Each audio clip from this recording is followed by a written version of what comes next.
So David, what's your role in all of this? Well, I hope I'm kind of an advisor and an investor to Red Rampant. Yeah, you kind of mentor us going through the project and steer us away from any pitfalls. I try, but actually we've got some reverse mentoring going on where you guys are bringing me into the games industry, which I'm really enjoying. Yeah, because you're not originally from the games industry, are you?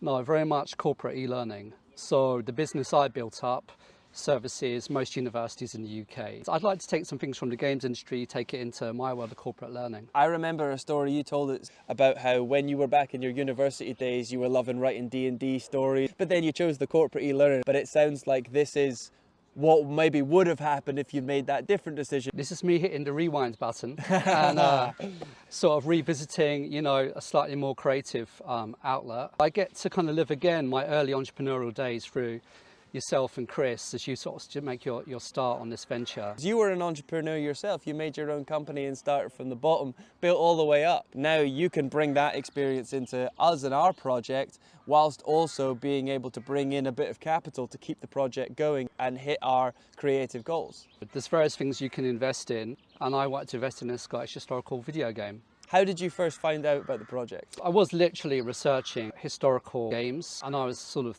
researching whether I might want to develop my own one day, and then I saw what you two were doing, and you'd made a game about one of my heroes, and I thought I would love to talk. Exactly, King Edward I. Only joking, Robert the Bruce, and like, you know, obviously a great figure from history, and I thought that's so interesting you were doing something on Scottish history, which I've always had an interest in. Read some of the press, read some of the early great reviews you had, and I just wanted to get in touch and talk to you. When you first sent that email, we were in the middle of our release cycle and we never even read it. A few weeks later, we saw that we had an email from someone who wanted to invest in a game, and we'd completely patched it for weeks, and we thought, no, we've missed our one chance. But we reached out with you and we had a chat. That first conversation, when it was me, Chris and you, we talked about what we were doing and you talked about what you wanted to do. How was that whole thing from your side?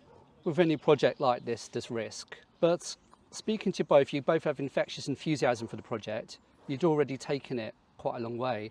But from our talks, I got a sense of a real work ethic there. Both you and your team have all worked really hard on this. And that gave me reassurance this is something I could get behind. Absolutely, and that risk, you're completely correct. We, myself and Chris, have taken it on as a risk, putting in our own money to come out with this project.